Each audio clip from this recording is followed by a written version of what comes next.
On today's episode of The Front Row, we are in Levelland, Texas, at the Wallace Theater, and our special guest on the program today is Alycyn Keeling, who is the executive director here at the Wallace Theater. Alycyn, thank you for taking time to be our guest on the show today. I am so honored, Clint. It's an honor to have you here and get to share about our wonderful theater with you and all of your audience. Well, I know you have a great passion for it, so let's just dive right in. Tell us a little bit about the Wallace Theater in a historical context for people who may not know the history and how the Wallace Theater became what it is today. Absolutely. The Wallace Theater, as we know it today, was built in 1928 by Wallace and Rose Blankenship. By 1954, they actually had the largest small-town theater chain in America, with over 30 theaters in the West Texas area.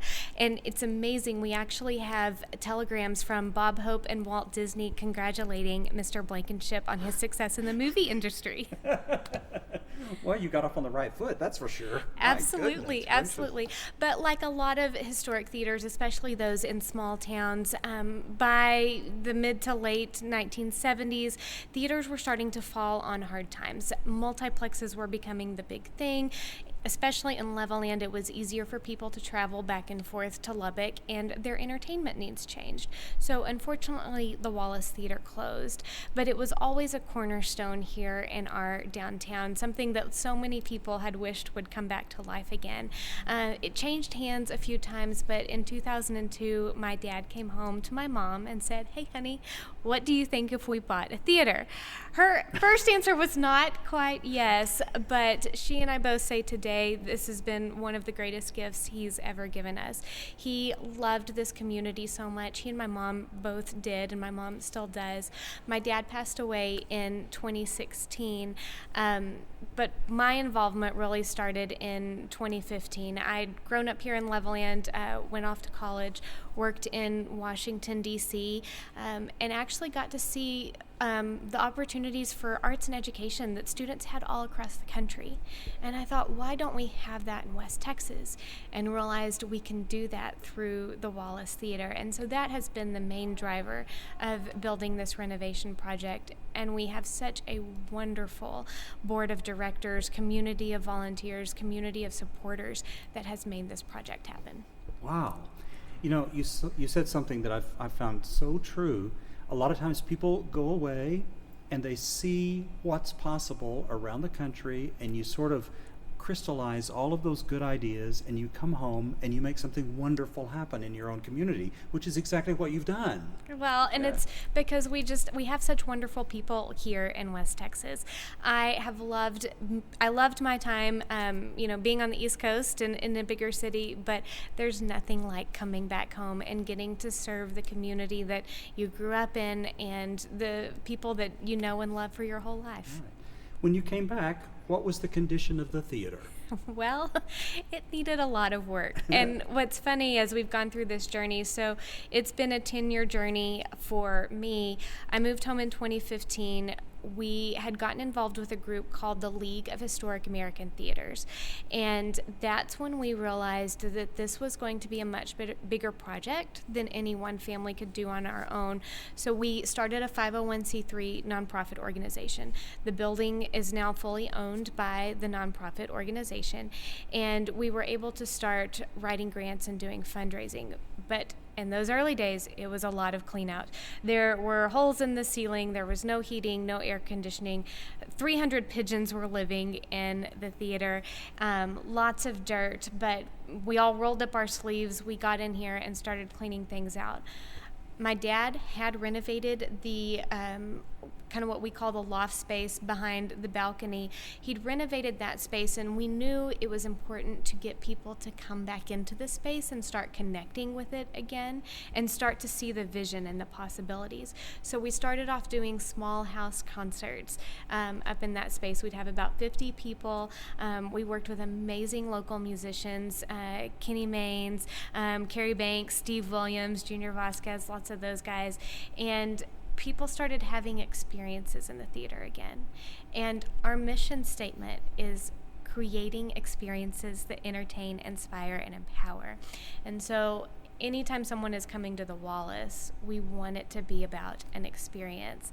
And so every step of the way, that's what we've been building on. Even when we were doing shows, when we could do it in October, because the auditorium would be comfortable enough without that heating or air conditioning, there was still a special experience because you were in this place that needed some work, but you could see where it was headed, and there was just a magical feeling. And I'm so excited that even as we've renovated and have this beautiful space, people still have that special magical connection when they sit inside this theater and listen to a performance.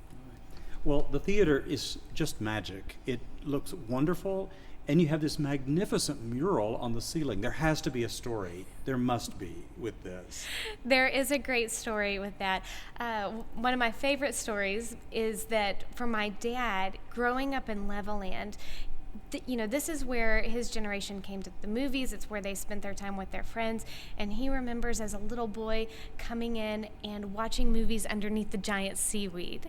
And so it was very important to us to restore this mural. We worked with DLR Group Architects out of Cleveland. They specialize in renovating historic theaters, and then connected us to Evergreen Architectural Arts that specializes in historic paint restoration. For our ceiling mural, they actually set up scaffolding across the entire auditorium and hand painted the ceiling. Our murals that are on the walls, those were actually hand painted on canvas in their studio in Brooklyn, New York. And these folks, let me tell you, are the best in the business. They have worked on the Library of Congress. They work on historic theaters across the country. They work in churches across Europe, restoring the historic murals. So it's really an honor that they were here. And one of my favorite stories, we're always looking to tie back to education. When the folks were here to actually install the murals, we brought in students from area schools to get to see the work in progress and meet with the artisans. And one of them told us about her career trajectory. This was a second career for her. She decided she wanted to do something a little bit different, so she signed up with the Painters Union, started getting her trade certificates. Her first job was working on the restoration of the United States Capitol. Oh, God. It was incredible for her to get to tell those students that. And then she said, I worked on that project for about 6 months, and my boss came over to me and he said, we want to hire you full time. And here's why. You come to work on time, you have a great attitude, and you work hard. And she told those students, if you do those 3 things in life, you will be successful. But think about working through the trades. South Plains College, the certificates that you can get there, that's a great place to start, and there are so many career paths that you can find through the arts when you start with that. And it was amazing for our students in West Texas to hear that. That's great. That's just one of the many things that can be done right here in this very space. And speaking of that, I'm looking out into the main auditorium area. I see that you have tables and chairs set up for what looks like a reception. So I'm guessing that you intentionally designed this space to be multi-purpose. Absolutely. Right? So tell us more about that. So we thought about the history of the Wallace. Why did it close? And it was because people's entertainment needs started to change. What's most important for us is making sure that this is a long-term sustainable organization, that it's something that's going to be here for the next 100 years. And for that to happen, we knew that it needed to have flexibility to change with people's needs as that will continue to evolve. So we actually have a flexible space in our auditorium. Our seats look and feel like very comfortable theater seats, but they are actually movable. So we can have 210 seats faced forward on our main auditorium floor. We can pull those up to set in a dance floor. We can set up cocktail tables and do all kinds of different setups.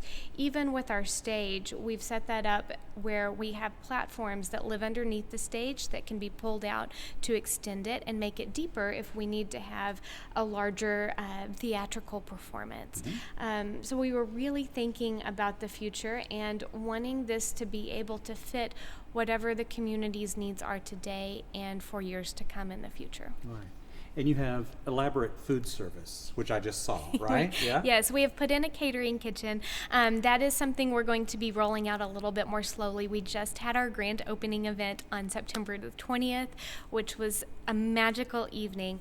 So over the next few months, we'll be adding more food and beverage service to our concessions menu.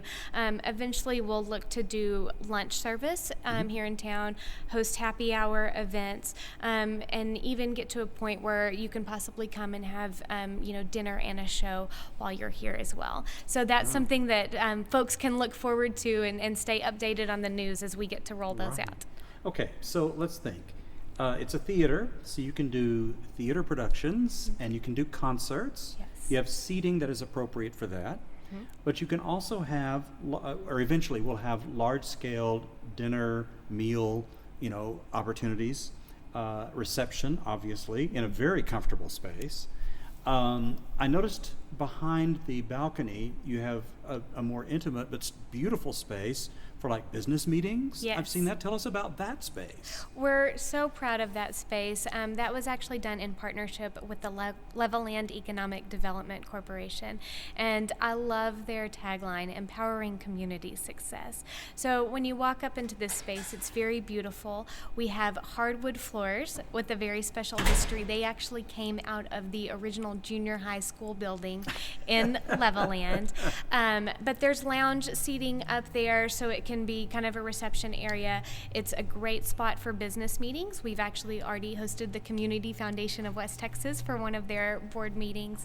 That again is a very flexible space. We've got sound, projection, equipment. Really, it can also be a great space for family gatherings, community parties, and celebrations. Right. And you also took me around. You have a brand new space that makes theater possible. You have space, green room space, dressing rooms, makeup rooms, things like that. That's relatively new. That wasn't part of the original theater, is that right? That's correct. And that has a very special story behind it as well. When my father first purchased the theater, he had this bigger vision. He knew what an asset that space would be to us in the long term. So he had a conversation with Gail Kennedy, who was the owner at the time, and said, if you ever decide to sell, please give us first right of refusal. My father passed away in 2016, so he and I got to work on this project for a little over a year and a half together. And in 2021, Gail had decided to sell. And I remembered that my father had had that conversation, and so I just prayed that she would still remember it as well. And she called and recounted the conversation. And what is so special, we were just really getting into our fundraising at the time, and when I asked her how much the building was, that was just about the exact amount of money we had in our bank account. Oh my gosh. And so we were able to get that space, and it truly is transformational for us as an organization, because we always knew we wanted to do live performance, but we were going to have to find other spaces for our performers to change. Were we going to have to pull a trailer up in the alley? That's something I've seen other theaters do. But now this creates this wonderful space where performers can come. And one of our goals is to ensure that our performers have just as much of a magical experience while they are here performing as our audiences do. Because we are bringing world-renowned performers into this space, and we want them, as they are traveling across the country and the world, to say, if you get invited to go to Levelland, Texas, go play there. Right. Well, speaking of world-class performers, you have one coming next week. Yes. And tell us about that world-class pianist, right? Yes. Yeah? Piotr Folkart. He is phenomenal Steinway artist. We are so fortunate to have him coming to play in our venue. As a Steinway artist, he is committed to only play on Steinway pianos. So we have worked with Steinway out of Dallas. They are bringing in a 9-foot Model D piano. So it will be phenomenal. a phenomenal performance in this space. The acoustics in here are wonderful, and it's just going to be a beautiful night of music. He specializes in Chopin. He's going to play some Bach, Gershwin, along with feature some other American composers. Piotr is the type of artist that you would not ever expect to see in a venue in Levelland, Texas. And we are so honored to have him. And I hope that the folks listening here will hop on and help us sell this concert out and give Piotr an incredible, warm West Texas welcome, because this is going to be an unforgettable night here at the Wallace Theater. Well, it just sounds great. A wonderful artist. And for listeners who may not know, the Model D is Steinway's very best piano. So you're getting the top of the line. It's going to be great. Give us times, dates, and how people can come and enjoy the concert. Absolutely. So the concert is on Friday, October the 10th at 7 p.m. We will open doors about 6:15, so you can come into the lobby, get yourself a drink, find your seat, and it will be from 7 to 9. And Piotr will be available to do some meet and greet after the after the concert, and he is going to have, I believe, some CDs for sale as well. So really just a very special opportunity, and I hope folks will enjoy taking advantage of it. I'm sure they will. Our special guest on the front row today is Alycyn Keeling, who is the Executive Director of the Wallace Theater here in Levelland. Alycyn, thank you for your time today. Thank you so much.